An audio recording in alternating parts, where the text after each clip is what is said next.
What's going on, everybody? Hey, welcome back to The Good, The Bad, and The Glory. It's Nicky here. And it's Sam. And this is episode 25. Yes, this is like our silver anniversary. Our silver dollar. Our silver dollar anniversary, I guess. Wait, why is a silver dollar is what?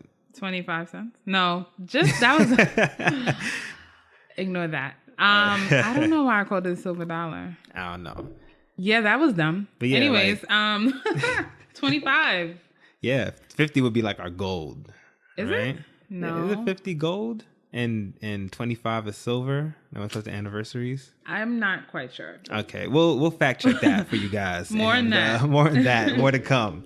But yeah, this is our 25th episode, and actually next week, our 26th episode will be the last episode of this year. Yes. Yeah, we're gonna take a little holiday break.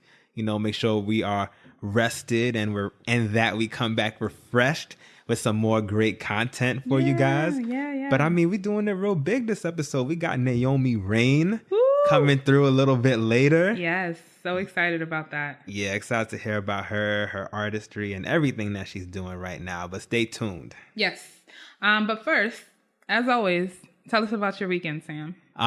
This weekend, this past Friday, actually, was an event called When Women Worship Part 2. Part 2. All right. Now, I can't remember. Did I talk about the first one? Did we talk about that on here? I don't know, but that joint was life-changing. Yes, it was dope.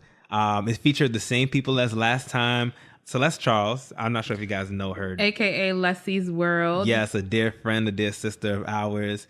Aunt Tia, who's been on the show been before. here, you guys know her. Melissa Dawn, shout out to her. She put on the event along with Gospel Unplugged. Mm-hmm. And Afia, aka Igneo the Flame. And look, and all of these women are amazing, beautiful singers, powerhouses, anointed. Like, it was an amazing event. But for just the next 30 seconds, I have to talk about Igneo the Flame. Come through, Nicole, if you were there. Oh man, she did one of her original songs. Really? And the way she was singing, wow, I had to physically restrain myself from attacking her.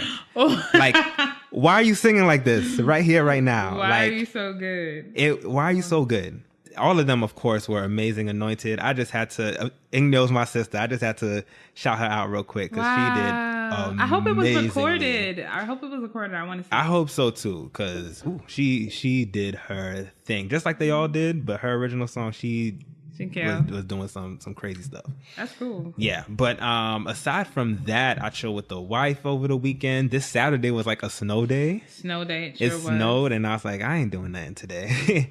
So my wife and I, we just stayed in. We chilled a little bit, did some cleaning, got to listen to some music as well while we cleaned and stuff like that. Put on the Chris Brown album, which I didn't really get to finish before, which was dope. Which also reminds me, I forgot I want to shout out another album I was surprised by, which was Jaden Smith. He has an album? He has an album. He's a rapper, right? He's a rapper. I think it came out like last month or something. Mm-hmm. And it was actually dope. Like, it was really good. That's really... And I was shocked. I feel like I've heard I saw a post of someone who said that the album, and it was somebody that I really respected. Yeah. Saying that Jaden Smith's album or new song or something was really good. Yeah, the first 4 tracks of the album is worth the listen alone. Really? Yeah, just listen to the first 4 tracks. Really? And I'm just like... So who does he sound like? Like, what is it like? He raps, but it starts off with singing. He's not singing. Somebody else is singing. Mm-hmm. And it's very musical. The first 4 tracks, it's like my favorite. And and then it goes off into different styles. He has like the production reminds me a little bit of Kanye, like from his Dark Twisted Fantasy album, like that kind of vibe, but just dope. You just gotta listen. It takes you on a little journey. Wow. But I digress. Yeah, the rest of my weekend. I can't wait to listen. Yeah, check it out. But the rest of my weekend was just pretty chill. Went to church on Sunday as always. And, just try to stay warm because real life winter is here. It's here. It's actually here. It's not playing anymore. Yeah. What about you, Nicole? How was your weekend? My weekend was good. It was filled with a lot of friends and love and fun. Oh, that's dope. 2 of my good friends, their birthdays on the same day. So that was on Friday. So one of them had a birthday party that a lot of us went to on Friday, which was really fun and cool. Shout out to you. Happy birthday, Shaloma. And Saturday, like you said, was a snow day. So we were just in the house. Like a few of my friends came over. One of my friends was doing my hair. Like it was just a chill day. Literally did not leave the house at all on Saturday. Was with my sister, just chilling. And then on Sunday. So last week was my dad's birthday. Oh, happy birthday, Pops. Happy birthday to my dad. And so we took him out to brunch on Sunday. It's always nice to spend time with him. Then we went to church, and then the other friends whose birthday was also on Friday, we celebrated on Sunday. Oh, okay, nice. So it was just mad celebration, fun. It was good. I had a really good weekend. And so, here we are on Monday, another Monday. Yes. Episode 25. Awesome. Episode 25. We back at it again. And of course, some things went down this weekend. Yeah. We're definitely going to talk about. The first thing we're going to talk about is the terror attack that happened in New York City today. Just today. I was awoken by my phone because I got those notifications about an explosion that went off near the Port Authority station. So a man apparently was wearing a homemade pipe bomb. Yep. He detonated the explosive in a walkway near the Port Authority bus terminal near Times Square. So he injured about 5 people, including himself. It seemed like he was trying to be like a suicide bomber, but he failed at that. And, unfortunately on this podcast, this is not like the first time we've had to come on here and talk about like an act of terror or an attack by a person that endangered the lives of dozens to hundreds of people. I can say that I am glad that apparently this plan seemed like it failed. Like, sometimes we could see things happen on the news and we could wonder like, where's God and things like that. Yeah. God definitely stepped in on this one. I was like, nope. Because this could have been way, way worse. And I'm happy there are no deaths or anything like that. Absolutely.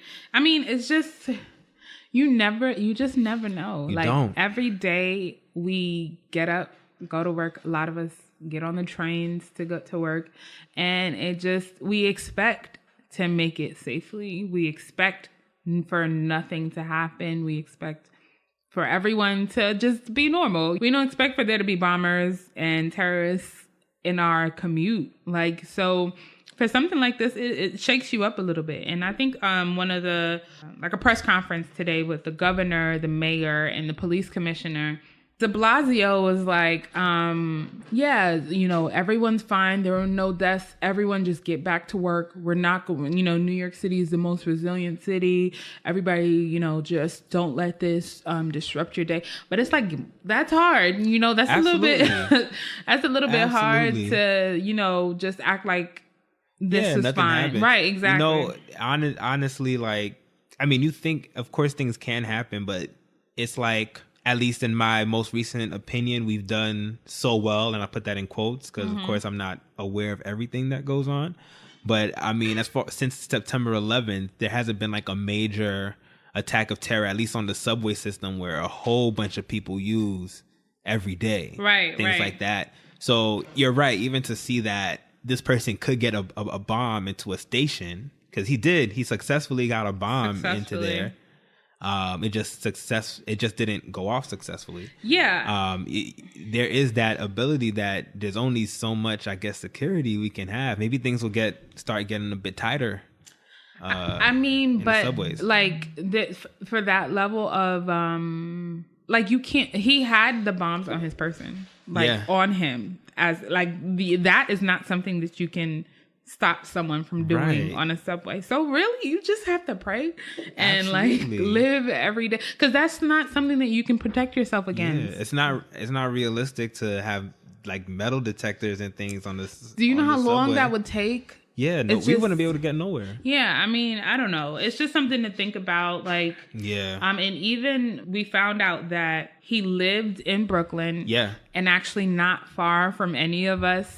Absolutely. So that was another thing that was just like, whoa, like the whole afternoon, all you heard was helicopters everywhere. He literally lived a block away from where I used to live with my parents. Where my parents currently live. Wow. He lives a block away. That's crazy. I could have literally run into him every day. Every day. That's definitely a possibility. Like somebody a couple of doors down on your block is thinking about bombing it's the busiest corridor in the city. Like 42nd Street is like the place of New York, right? You know, so it's just like, wow. Strategic, yeah.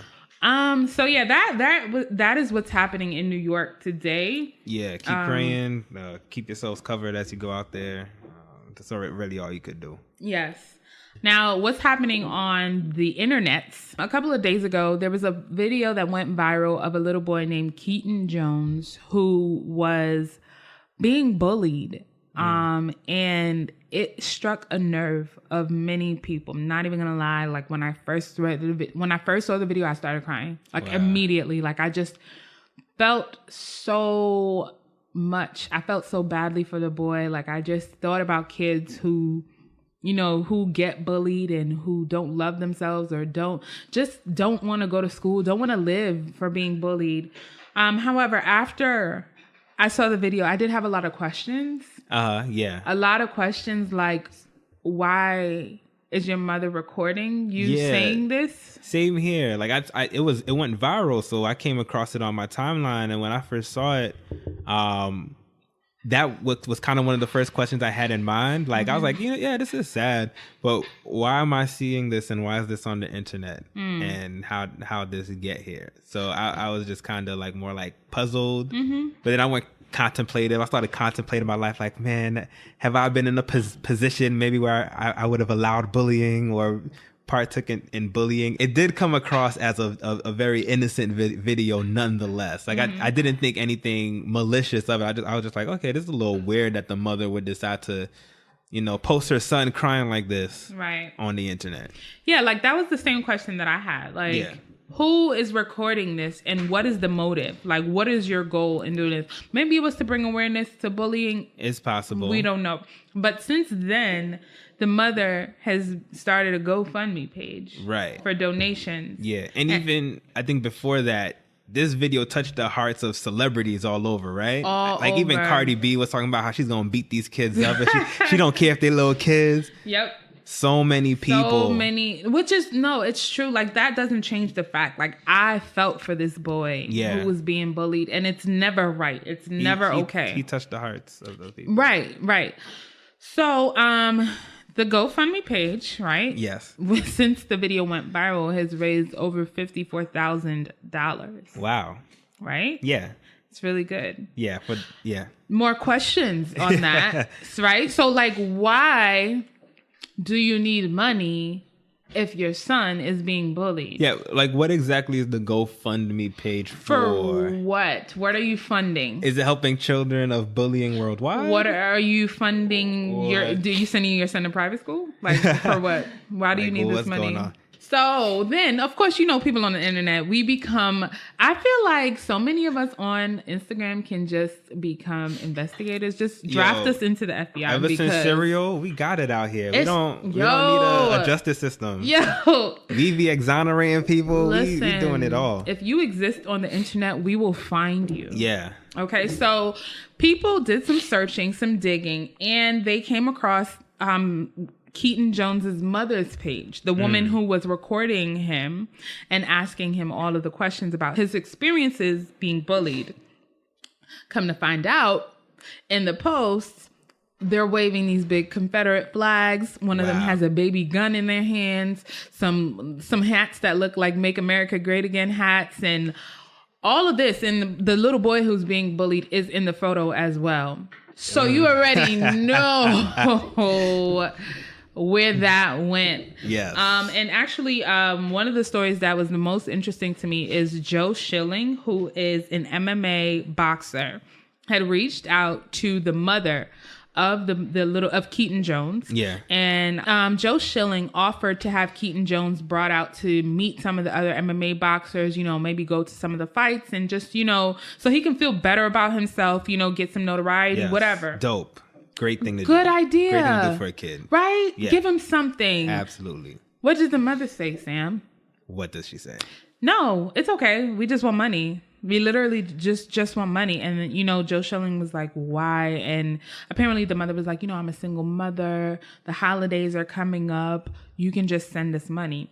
Then homegirl started to go left, and Joe Schilling actually posted the conversation in the DMs on Instagram. Can we hear some of those receipts? Oh, absolutely. We got the receipts on deck. Okay, because the screenshots don't lie. Yeah, okay? They don't. So this is a portion of the conversation that he posted, right? This is the mother speaking. I'm so sorry if you think that, mister. This is an opportunity for my son. I'm poor, not rich. Joe Schilling replies, this is an opportunity for you, not your son. You just use your son's pain as a platform. Really, really sad. And it's your son who will suffer. I'm no longer interested in being involved whatsoever. Shame on you. Dang. Next, homegirl says, what happened to us whites sticking together and helping one another against the predator? The who? The what? She's talking about the movie? The predator. Who is okay. And then, I can't even read what Joe Schilling says next.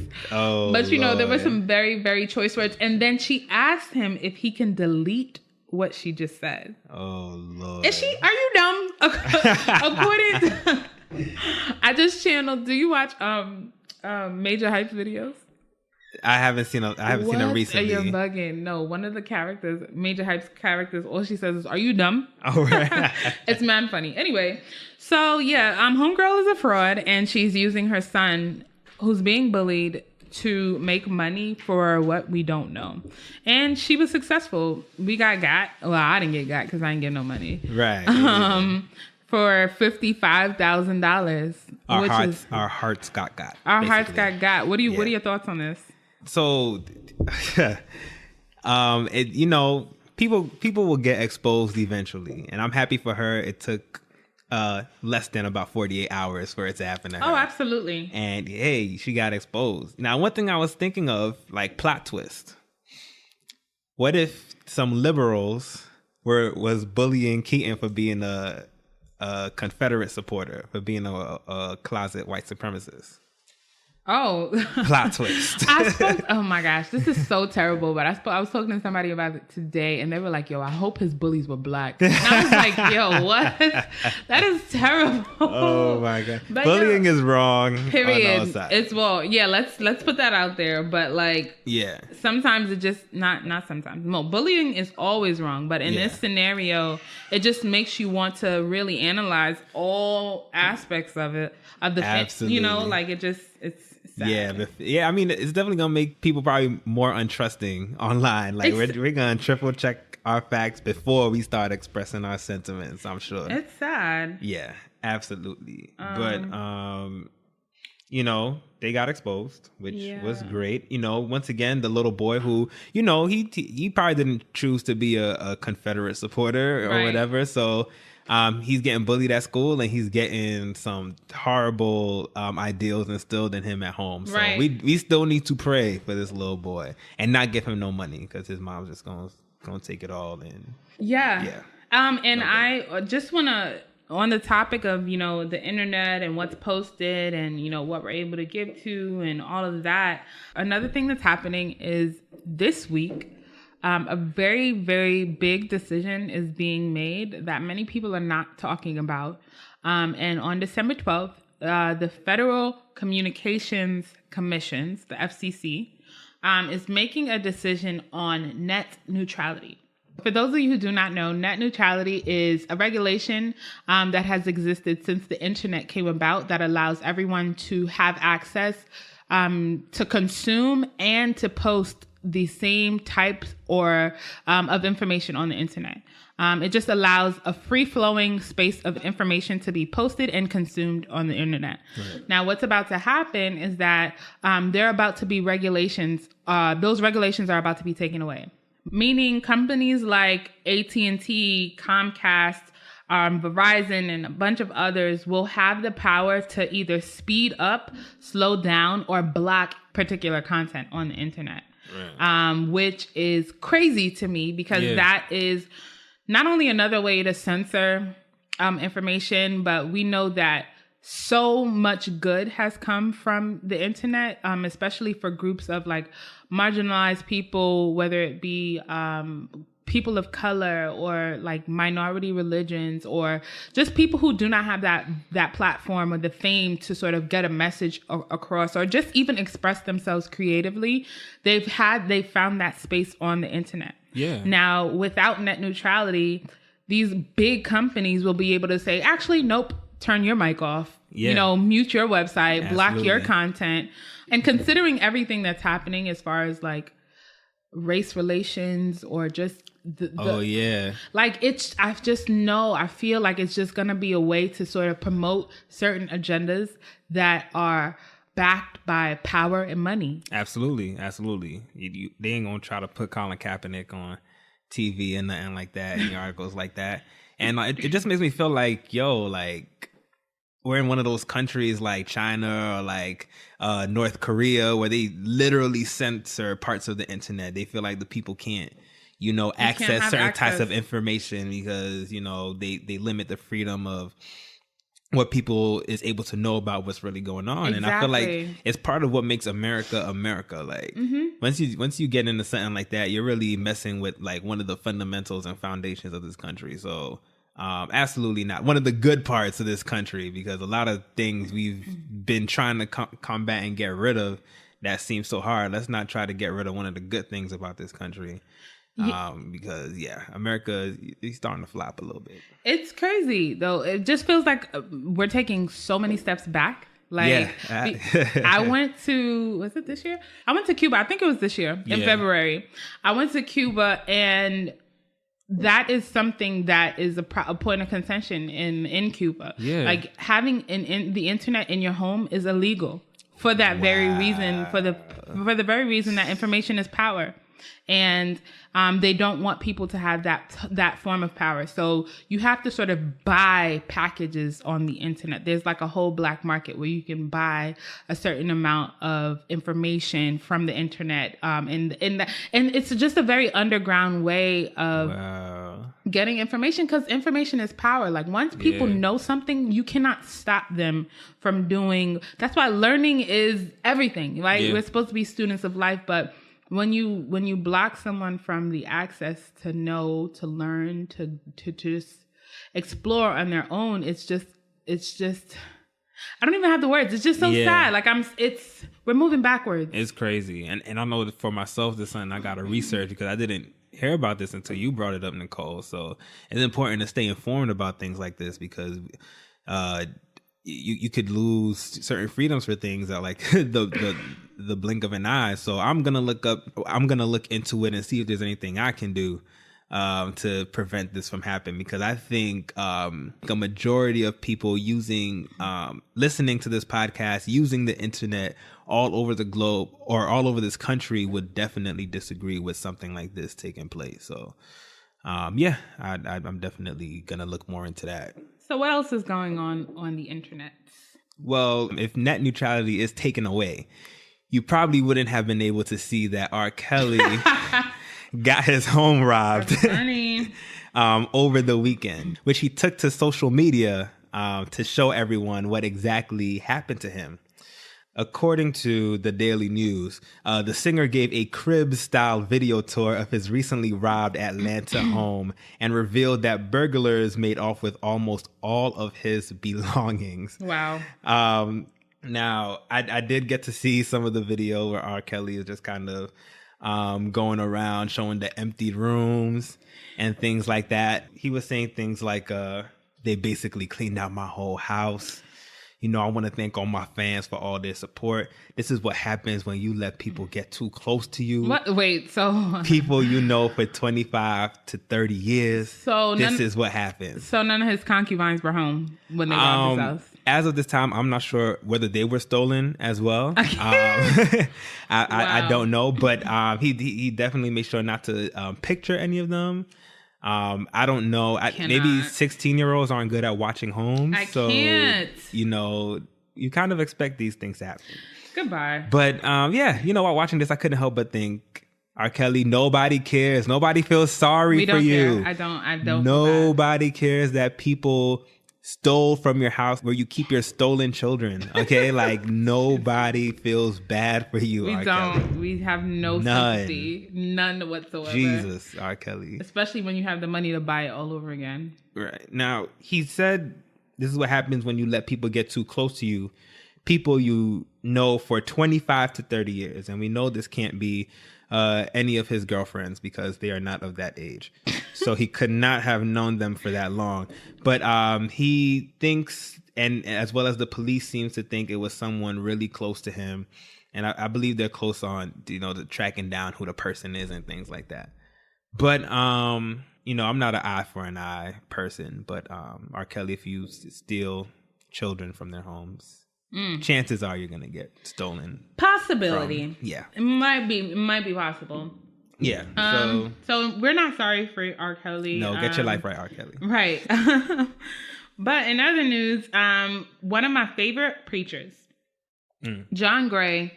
I remember first seeing John Gray when the youth group at my former church, we went to Battle Cry.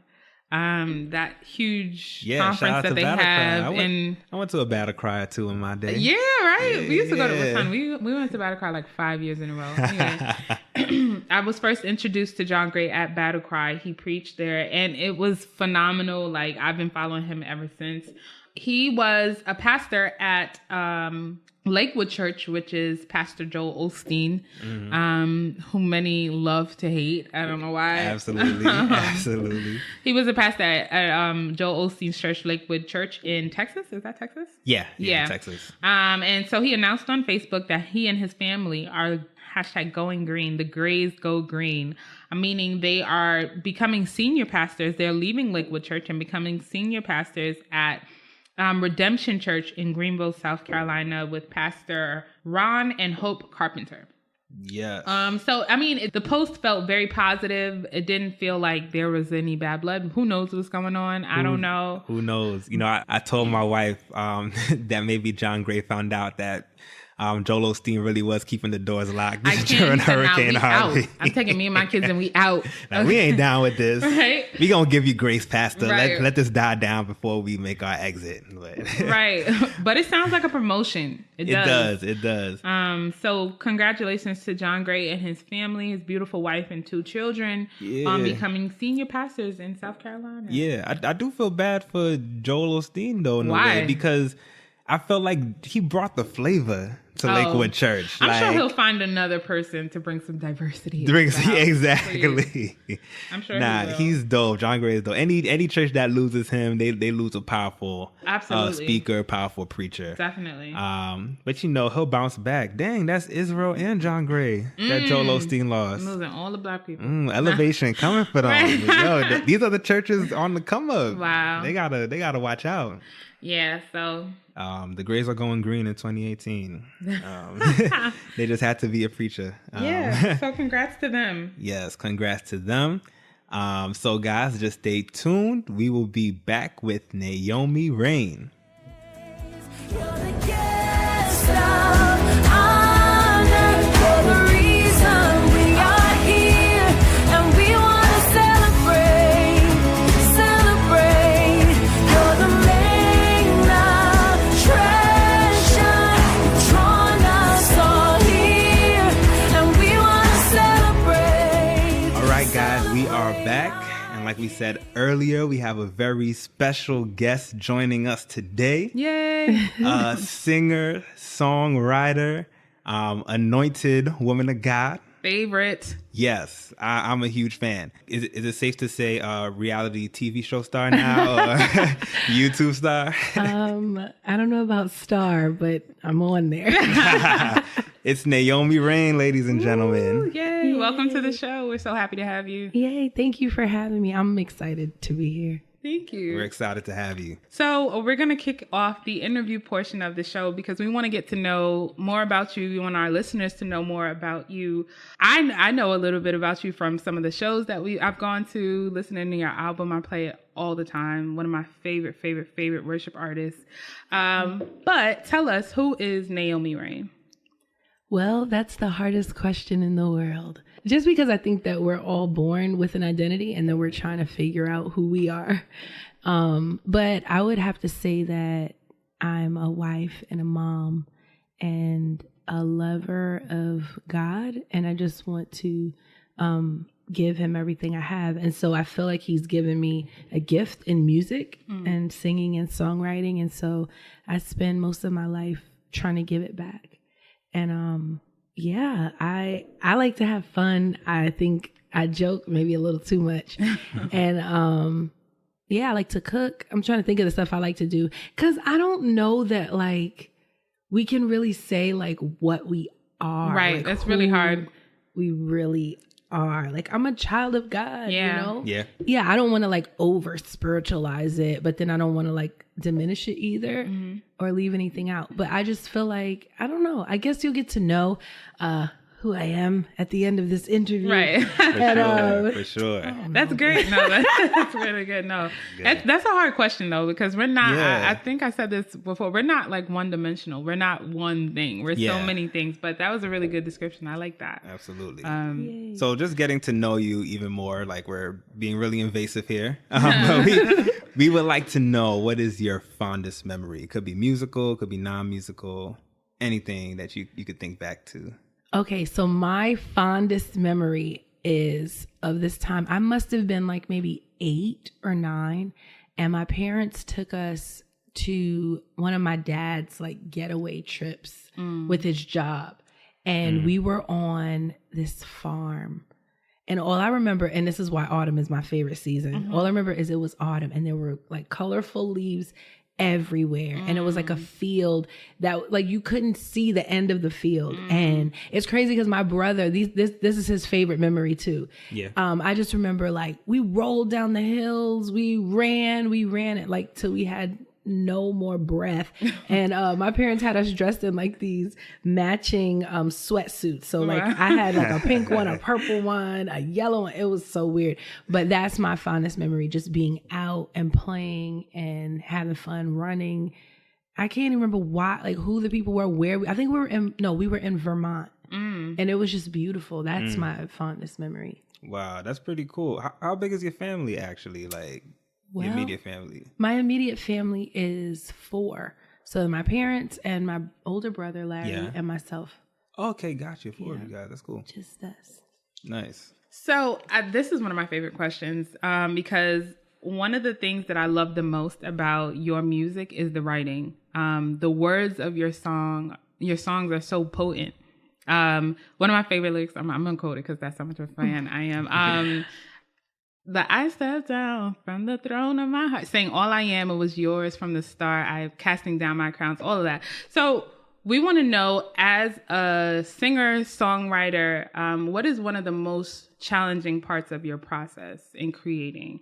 I think it is the going back and editing and fixing because I'm one that really moves off of momentum and like the feel. So I'll be in the bathroom about to brush my teeth and I'm like, I was talking, and I'm like running around the house trying to find my guitar to like put it down.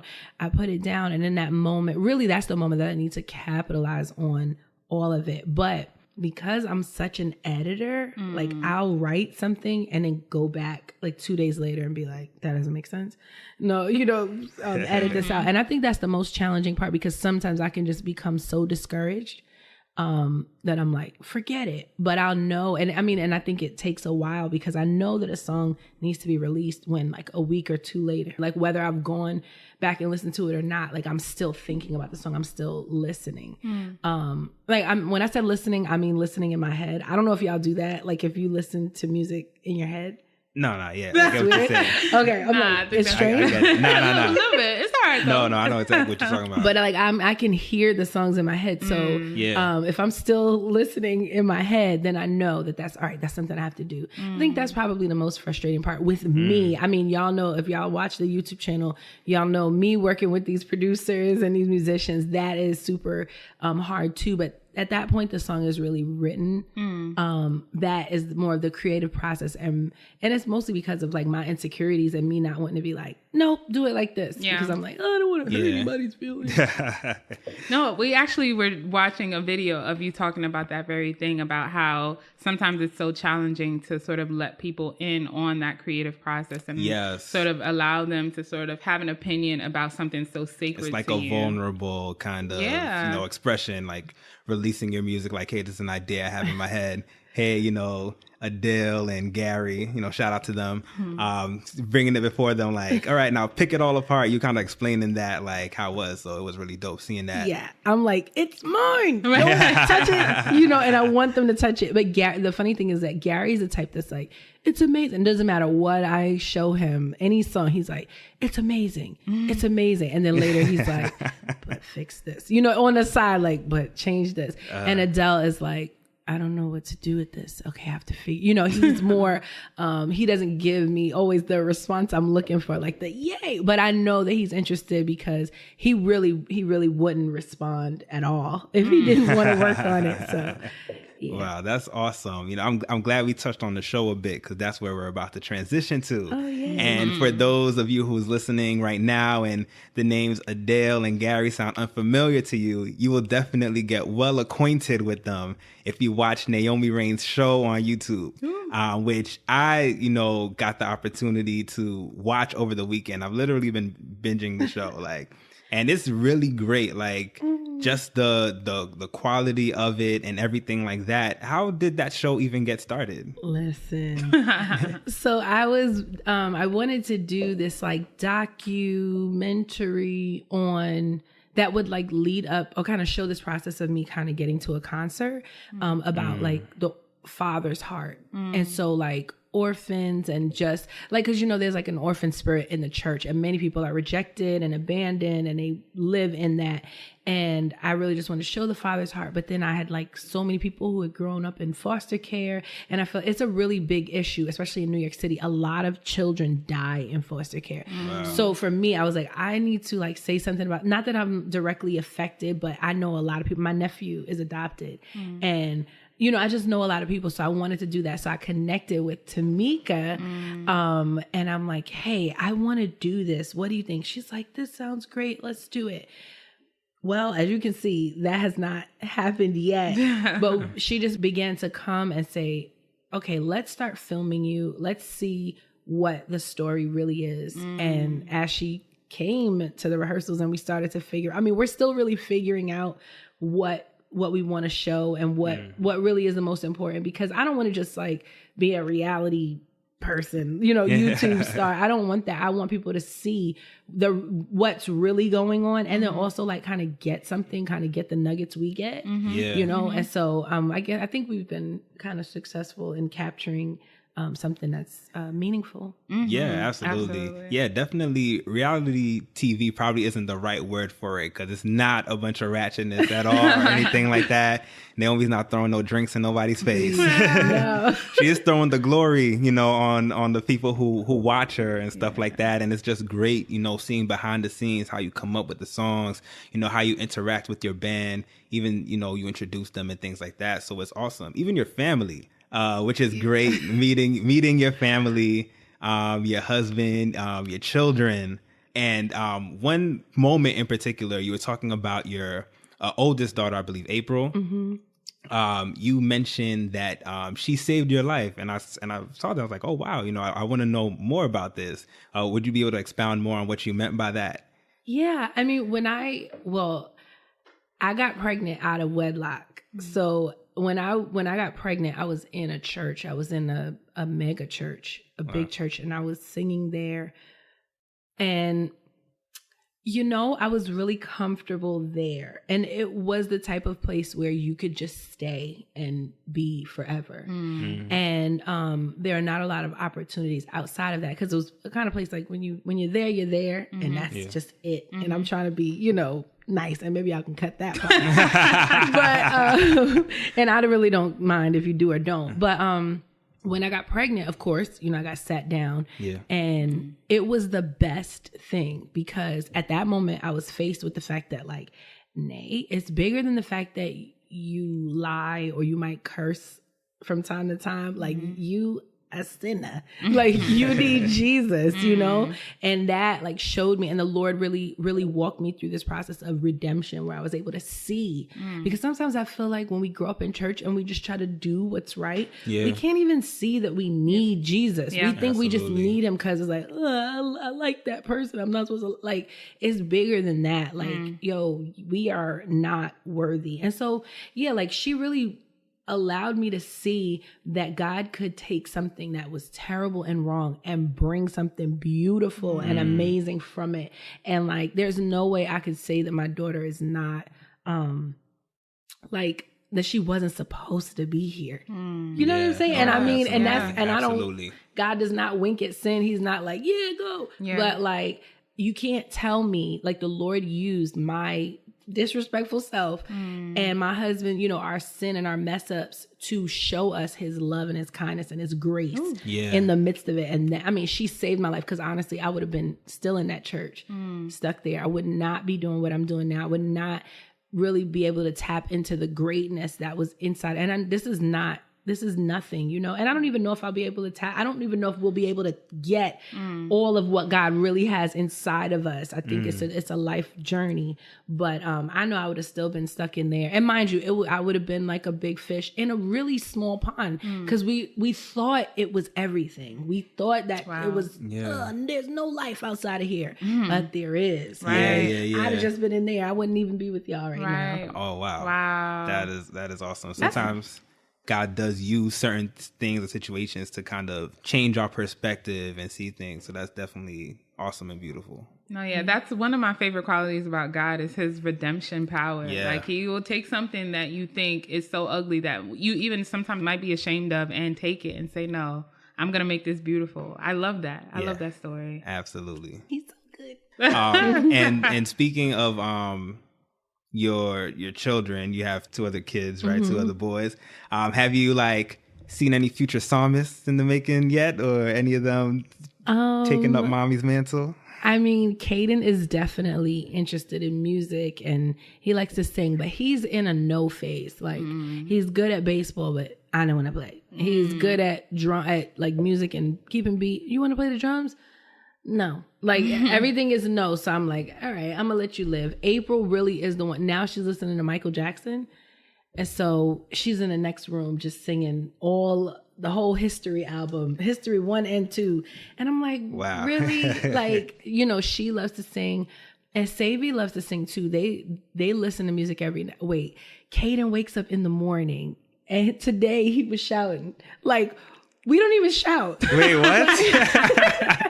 He was like worshiping and praising. There's times where he gets in trouble, he'll go upstairs and put on his worship music. Yeah. And the other jumping around. And I'm like, where did we get you from? But they love him. Savy's 4, but he's the prophetic one. He's the one where we're in the room talking, and you'll ask him, like, should I do this? Or what are they gonna do? And he'll be like, they're gonna go over there. And then, like, 2 minutes later, it's like, that's exactly what happened. And we're like, my gosh, what? That's dope. He even got, like, the prophet aura too, like that confidence, like, this is what's gonna happen. Yes, this kid is too much. That's amazing. I love that. I love how kids have so separate personalities. Like, sometimes you nurture them in a certain way, but who they are just comes out naturally. Right. It's like, who taught you this? Right. I didn't. Right. Where'd you get this from? So, moving on, we do want to take a moment to congratulate you on your album charting number 17 on the gospel album sales. So congratulations to you. Yes, Heart Songs Volume 2. Did I say that right? Mm-hmm. What was the process in getting that album out, and how do you feel about the reception it's received so far? The process in getting that album out, actually, it was really fun we worked hard, but I can't really say it was like super tough. I did the music that I wanted to do, not what people expected me to do. I did worship music, but still, like, I kind of had like my style, you know, and it wasn't like a live album, which I think people expected from me, which will come. But anyway, it was good. It was a good process. I think we went back and forth. There were only supposed to be 3 songs. Then that's why, I mean, people get mad because really only like 5 maybe. But yeah, we added, I think Pour Me Out was like going to be the last song. That was a last minute thing. Really? And I wrote like, it was Pour not Me Out. Yes. Was the last minute song. Last minute. And I hit Gary up. I'm like, Gary, I have a song. We have to do it. Let him hear it. And then we did it live. And the whole room was like wrecked. We all were like, ah. So, you know, we knew then we recorded. So it took longer than it was supposed to. But for some reason, I just knew like, don't rush this. Don't rush this. And the timing was perfect. I ended up going to ANWA. Y'all know Dr. Matthew Stevenson. Yes. You ever heard of him? Well, at his church, went to Deeper Still with Woody Vereen, wrote Now and Forever there. And I'm like, okay, I got to do that. You know, so it happened like that. When the music was done, put it out. But it was at the perfect time where it could, like, you know, qualify for certain things and set us up. Got me to the Dove Awards. Woo! And when I went there, that's when I met Todd Dulaney. Am I getting ahead? No, go for it. Go for it. So because of like the way it worked out, Pour Me Out came out like the day before I went there. And so when I went there, sang, that's where that video is where people are sharing of me singing it before this panel. On that panel was the VP of E1. She said, I want you to meet Todd. I met with Todd. I sang him the song. And he was like, oh, it's a nice song. I want to say maybe a week or 2 later, he was calling me like, I want to record the song. He's like, are you okay with that? Are you good? Sorry, wait, before, when you mean you sang him the song, was it like you just went, y'all like in a room and you got like an acoustic guitar or something? Yes. So Gina, she called us into, that's the VP. She called us into this hotel. And she's like, come on, let's get a room. We went to this room. Todd was there. He was sick, actually. Wow. Really? He wasn't feeling well. Yep. And he was getting ready to sing at the Dove Awards the next day. And we went in that room. He was like, okay, you know, we talked a little bit. And then she was like, no, I don't want to play the song. I want you to sing it. So I had do you understand that I had my guitar the whole time through the Dove Awards? Wow. And my manager was like, bring your guitar. I'm like, I don't want to bring my guitar. It's stupid. I'm not going to walk around with a dress on and heels and my guitar. She was like, bring your guitar. I walked around with that guitar. But I'm grateful I did because we ended up meeting at that hotel. And I sang it for Todd. He said, I like it. He showed me some stuff on the guitar and we talked and that was it. Then I get the phone call like, Todd Dulaney wants to record. I'm like, what? Wow. And my minister of music at the time I was at, Alan Stanley was like, you want me to give him your number? I'm like, yeah, give him my number. Because I still was like, that's my baby. I don't want to, you know. But when Todd called me, he was like, listen, I understand. Like, that's your baby. That's your song. But I really believe that the song is for the world. And I'm like, I believe that too. I'm not worldwide. I'm not at his level, you know, but he can take the song further. And it's not about me. It's, you know, I feel like if the Lord is going to use you to do something, like, you got to be willing to admit that you probably are not at a place that can really get it. Like sometimes we hear these words or we see these things, but we think it's really going to always involve just us. And many times it's beyond that. And one thing I had to realize was that, like, this is not the only song in the world, and you can't hold on to something when it's meant for them. It's not meant for me. It's not meant for my glory. And funny enough, that's what the song is saying. I don't want glory. I don't need that. I want God to get the glory. At the end of the day, he wrote the song. We want to be honest. And, you know, he'll get it. And even like I found to myself, like the more you just release out of yourself, whatever it is that God has given you, the more he'll pour into you. So it's just all about letting go, whatever God has for you, and just letting that constant like river kind of flow through you. So that is awesome. So you will be featured on Todd Dulaney's next record, basically, right? Yes. I mean, well, that's the crazy thing because like he asked me to do this song and I'm like, okay. And then like once I said yes, he was like, you know what? I want you to come and sing. I'm like, what? Wow. I'm like, I'm getting punked. This is a joke. But it was true. And I mean, I'm going to be honest. I didn't believe it even up until like the song came out. Like, you know, you could get the preview now. Yeah. The album is on pre-order. And so I like listened to it. I'm like, what? My name is there. I can't believe Yo, this. like, because I saw you guys post up about it and stuff like that. Did you be featured on the record? And I also, when I listened to the preview, and he featured you, like he's like calling you by name. Hey, Naomi Raine, you come out here. You wrote this song that you're singing on. It was another song. Sorry, what was the name of that song? It was We Surrender It All. It's like a outro kind of to the song. Like a reprise. Yeah, reprise. In a sense, yeah. So I'm like, wow, he really shouted you out on that song. And I personally feel like that's really cool of him too. Like, right. I was like, why would you do this? But he's really a nice guy. Like for real. Yeah. For real. If you're thinking about like one of the people that's gonna help bring purity back to the industry, yes. Wow. Todd Dulaney. He doesn't have an agenda. I'm telling you, everything this man said he's done, and he took time. He didn't take time with me. He did not, but he was so sweet, and you could see through when people are shady. You know, you can see that stuff. But he's a really sincere, pure guy. That's awesome. So one of the questions that we like to ask is we want to know, especially being that you are a musician, a singer, songwriter, who are you listening to? Who are some of your favorite artists or songs right now? Oh, Lord. Y'all might have to just cut this out. No. But honestly, I don't listen to a lot of music because I try to just stay kind of clean so I can make sure the music that I'm producing is from me. Right. But when it comes to worship music, I'm listening to a lot of Bethel music, and not just new stuff, old stuff. That they are my favorite. I think they kind of encapsulate the sound that helps me. They soothe me in worship. But to be honest, I listen to John Bellion. I love that guy. His last album. So for those Human Condition.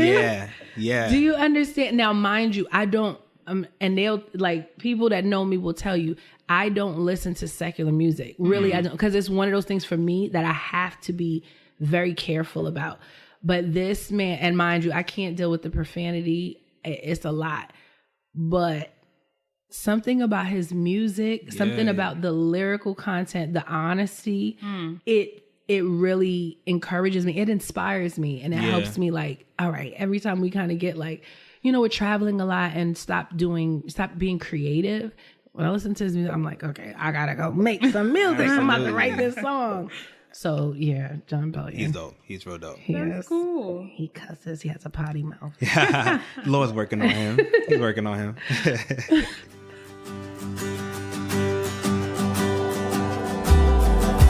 Pour me out. Pour me out. All I am is yours. All I am is yours. All right, well, it's that time of the show again where we get into our glorious thoughts.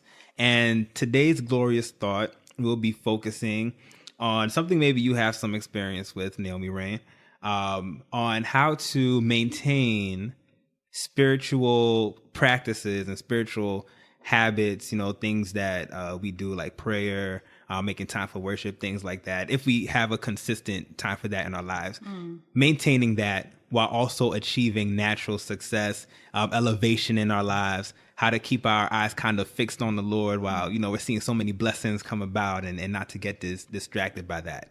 Is that something you could personally relate to at all, or something you have advice on, things like that? I mean, yeah, I think one thing that I learned, especially when I had children, I learned that it was more about the quality than the quantity.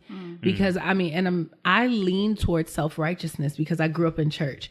So I lean toward do this right, make sure pray an hour, you know, fast this many times a week. Like it was very regimented. And so when I really began to understand the grace of God and that I couldn't earn it, it shifted things for me. And then like, even then had a kid and things shifted. My time, my clock shifted, my body shifted, my mind shifted. And I realized like, yo, I can't, like I can't. Even when I set goals for myself, I still end up like taking a loss. And so what I realized, and I don't think that this is not to suggest anybody be messy, but what I realized was that I couldn't let my success or my, I guess, diligence be based on how many times I did something or how, you know, or what time. That is really not about like the particulars of it. It's really about the connection. Yeah. And there have been times that I've been able to pray for 5 minutes in the morning, but it'd be more poignant and focused, or like speaking in tongues just in the car all the way from one place to another, that had more power than the times when I tried to lock myself in the closet and pray, you know? So I think for somebody like me, like when I wake up in the morning, my first thought is like, oh man, yay. Like, I'm awake, you know? So like I'm going to the Lord. But then there are times when I wake up and there's a kid in my room that's crying, you know, or somebody, mommy, or you got to you woke up late. You got to get, you know, the kid to wherever, or, you know, I'm like, we got to run, whatever it is. And sometimes it's different. So I think for me, and, I don't want to discourage anybody who needs to be like regimented, because everybody's walk is different. Right. Yeah. Some people need to pray at 6 a.m. Some people need to pray at 3 a.m, you know, like because they ain't go to sleep yet, right. You know? But for me, it's been more about really walking through, making sure I do read the word, and I'm better with really the audio Bible. I'll let it play while I'm doing something in my room, and I'll be listening. And honestly, I'm the type that I'll play it twice, or because sometimes like the first time you ain't listening. Distracted, you know. But I'm just trying to make sure that I'm constantly surrounding myself with positive things, and really the word. I'll listen to a sermon, and then from that I'll hear from the Lord. Lord, what are you saying?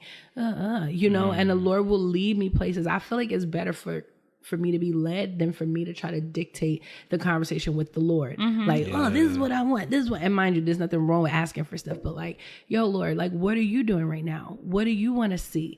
What is your heart saying? And I remember there was a time, I was walking, I guess I was kind of like telling Tamika about, like speaking in tongues and why we need to do that. And so one day, like we were cleaning my room. She helped me clean my closet, y'all. She helped me clean my closet, and we listened to like a few sermons on speaking in tongues, and like things I couldn't really answer, like with, I guess, enough clarity were answered in that moment. But it sparked something even in us, you know, where it was like, okay, we need to make time for this. You know, we have to set aside time to speak in tongues, or, you know, get into these doctrinal things that we kind of don't understand. So yeah, I mean, I read my word every day. I'm in the morning. That's like the first thing I do. It might be the third thing I do, depending on who's running in my room screaming. But, you know, I do try to make that time because, okay, and now I'm gonna get to the answer of this question. There we go. But because in order for us to be successful in the natural and still have peace, like you have to really be connected, and it has to be quality time with the Lord where we're praying without ceasing. I was that person that was like praying for an hour, right? But then it came to the point where I had to like really literally talk to the Lord at all times. All right, Holy Spirit, what you want to do? Where you want to go? And the Lord is trying to train us and talk to us in every moment of our lives. We're looking at things in the house, and it's not just spiritual things, it's practical things. Absolutely. It's pick that up, little things, put that away. Oh, make this today. And you don't even know how one decision could affect somebody else. And you know, call, text. Oh, don't do that. You know, turn this way. And sometimes we can miss that stuff because we're so busy trying to be rigid and like do something. It's like, listen, like, can we listen? So, I'm going to honestly say that I'm more led than like me trying to lead, the Holy Spirit. And I find that it's been helpful. Whereas there are times where I really feel like I should be bugging out. I have moments where I'm like, you're not doing anything. You're unsuccessful. You're unproductive. And mind you, like every Monday when a video comes out, the Lord is like, you're not unproductive. Like you're not losing, you know, like there are things that are happening. But see, these are the things that can just get us our own thoughts. But we have to make that stuff subject to the mind and the will of God. And the only way you're going to do that is if you're praying, is if you are reading your word. And I'm pointing to my phone every time. But like, you know, you get in your word and don't allow like social media to dictate, you know, our lives, our perspective. Say that. All that. I mean, it's real. And for some people that's a lot, but I mean, even the sermons and stuff, like I appreciate the Stephen Furticks and the TD Jakes and those who post a blur, because it can literally reroute somebody's whole day. Absolutely. You know what I'm saying? For sure. I love, there's something that you said about that led me to this thought. So many times as Christians, we sort of compartmentalize our walk with God, and that like we'll pray in the morning and then throughout the day, like it's just a whole nother person that you'll get or a whole nother world. But even I know people who think that success in whatever area, whether it be at work or as an artist, is almost not godly. It's like a false sense of humility where I can't be too good at something because, it's not me or something like that. This just weird way of thinking that being successful in a God-given gift or talent is not godly. Almost like they have to stay meek and humble and low and at this low place. And it's very strange to me, but it's sometimes how people have been taught in very religious circles or churches or something like that. But how do you quiet that thought in your creativity, in your walk as an artist? For me, I'm one who is more like, nobody wants to hear what I have to say. Nobody wants, that is naturally my thought. I'm not thinking they got it, they want to hear me. So I don't lean towards like arrogance, but I've learned to be confident because I've seen Jesus move. I've seen God move, and I've seen him do stuff that has nothing to do with me. I really realized, nay, like this is not you. And so and that's why I think you need the relationship in order for you to have something to stand on, for you to say, yo, this is like real. I've watched people get delivered from evil spirits and all sorts of crazy, like because of the name of Jesus. This is not a joke. And this is not about like being spooky, but like we have power. And then when I realized like, oh, I can overcome stuff, addictions, habits, proclivities because of like discipline and spending time with the Lord, and not even just with the Lord, like with your family and people, because people like to isolate. Now it's a spiritual discipline to fellowship. The Lord commanded them to celebrate and to have festivals and do, feasts. That was a command. That stuff is important for us. So for me, like my thought is, okay, I know the difference between an arrogant person, and they think that they're controlling something, and somebody who's confident in their skill because they've trained, but still understanding like, I'm not worthy though. Right. You know what I'm saying? Okay. I ain't worthy. I already know who I am. I'm with me all day and I know the truth, I'm not worthy, but there's one that is, and he's like giving us this grace, this strength, this room to do stuff. And I mean, you can stroll by a hospital and just look at the parking lot and see how many people haven't been able to do certain things that we have the liberty to do. And I mean that and I don't want to make it a thing about that, but like that in and of itself should tell us like, yo, there's a level of grace that we've received where we're here able to, use our bodies, in a way that others can't.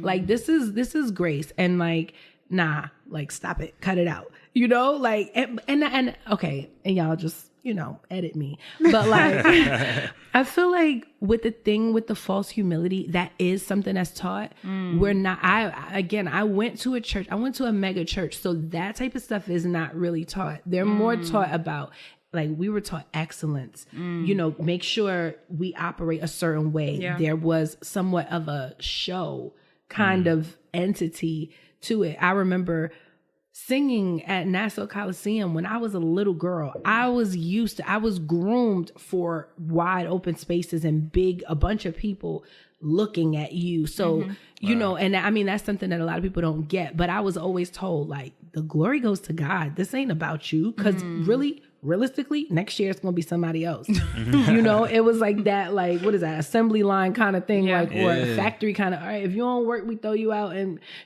somebody else to be in there. And I think it kind of taught us, like, it's not about you. Right. Boo, but you can still be excellent in your craft so that they'll choose you. They'll select you, Absolutely. One thing I love that you said was about keeping that connection to God is the way to have success and have peace with that success. And it's like when you come to that place when you realize, I need Jesus, not like I need to do this act to, get into heaven, or, I need this for God to be okay with me. But like, no, God, you're my lifeline. Like I can't get through this day, without you, and keeping that perspective that whatever you see coming your way, whatever God's blessing you with, whatever, heights you reach, is just like, Lord, I can't go this day without you. It turns it from being more of a ritualistic act to something like, oh, let me just, kind of check this off the list for today and keep going. That's the thought that came to mind when you said that. And I think that's really powerful. That's what I really got from what you just said. I mean, my thing is like, we have a relationship with God. Yeah. And like, I care, like, I don't know if y'all get this, but like, I'm grieved. Like if something happens and I can feel if the Holy Spirit is grieved, like in the book of Acts, they said stuff like, it seemed good to us and the Holy Spirit. Like they could vouch for the Holy Spirit, they could like talk for him. And to me, I mean, I desire that. I desire to be that close with him that I would know, like he's not going to like that, and have this relationship where I do consider him. And I think, when it says, lean not to your own understanding, but in all your ways acknowledge him, and he will direct your path. And I feel like in all our ways, do we acknowledge God? Like in the making of this breakfast or washing these dishes or whatever it is, are we acknowledging God? And I'm not saying that we should constantly like be in this other world, but I think that if we were like conscious of the fact that the Holy Spirit is always with us and in us, like how would we behave? How would we move? And it wouldn't just be about, oh, I ain't gonna get this over with and read my one little verse, verse of the day. Right. It would be more than that. It's not about like duty, right? It's about like pleasure, and that means I can talk to you, I can cry to you, I can be like, this ain't working. I don't have to. It's not like I have to come always with, I gotta enter in with thanksgiving. If you're already in His presence and you're in, like, all right, now So that's so true. It's an open line of communication. It's not like you have to go read this script, like you said, every time. Jesus is real. Amen. Absolutely. So do you have any upcoming projects or shows that you want to share or tell us about? I'm working on a project now. I'm working on this third album. I don't know if it's going to be a volume 3 or if it's going to be just something different. A lot of the songs are about like this, like kind of like valley period.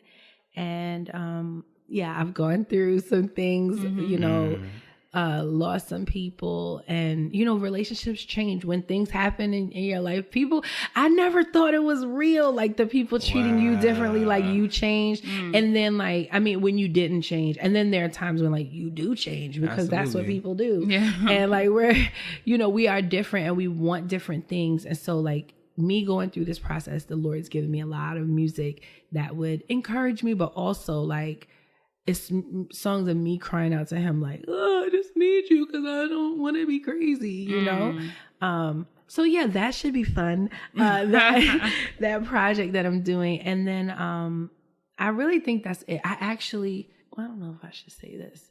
I'm like singing with Sherwin Gardner. Ooh, oh, that's cool. Fun. Yeah. That's cool. So that's going to be on New Year's Day, I believe. Really? That's bad that I don't remember. But yeah, so I'll be with him, which is bad.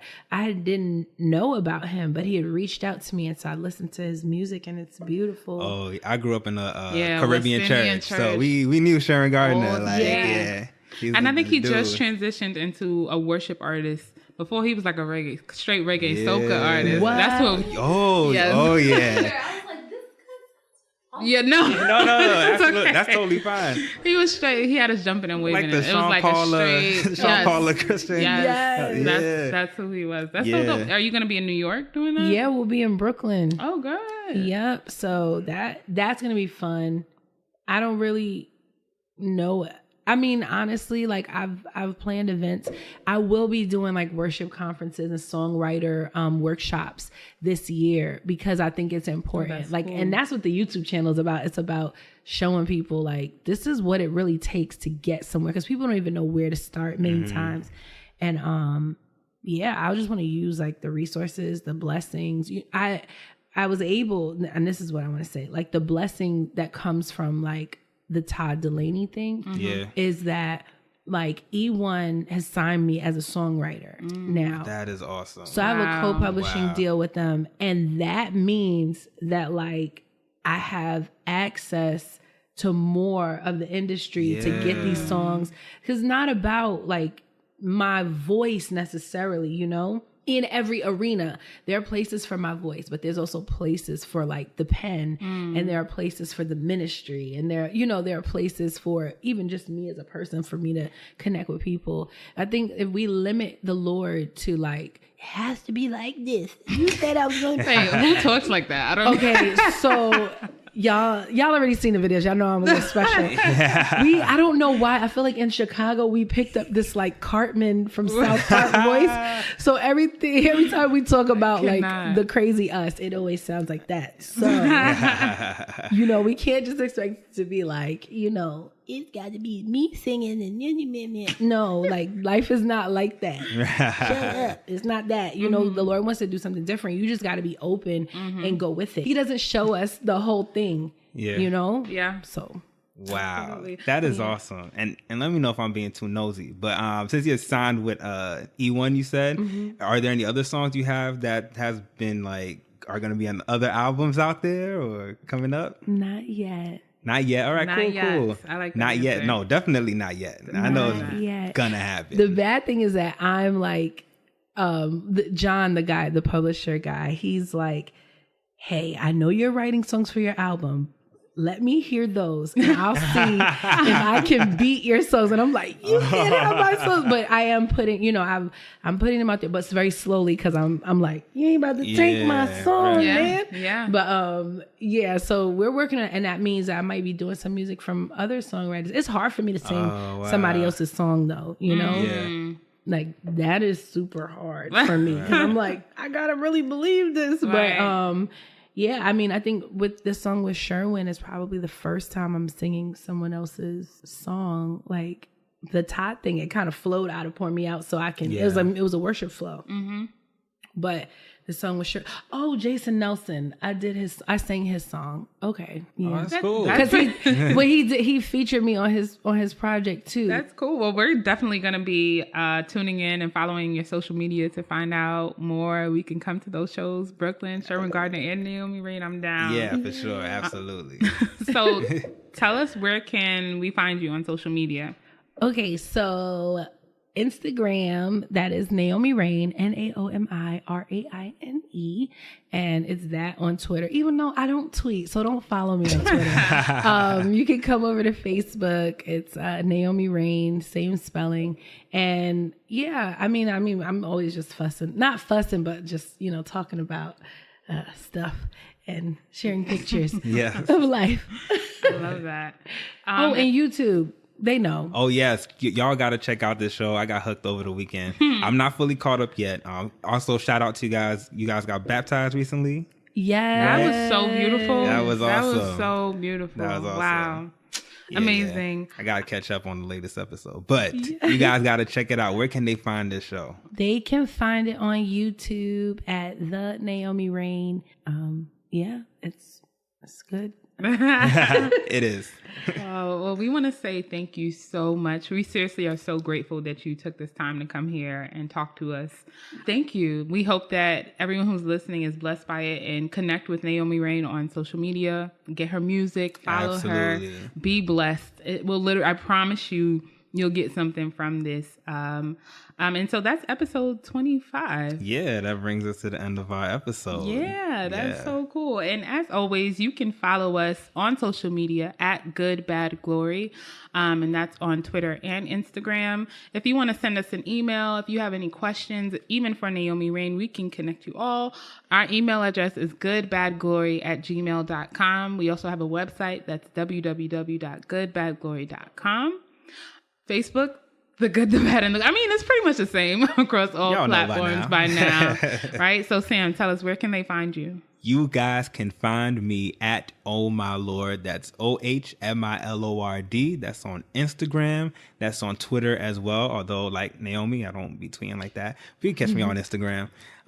You can also follow me on Snapchat at Proverbs Boy. That's PROVERBSBOY.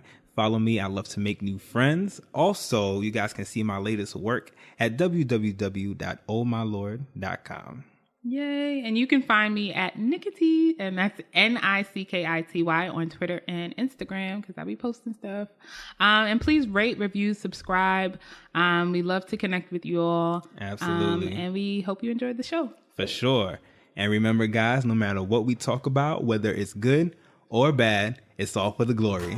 See you guys next week.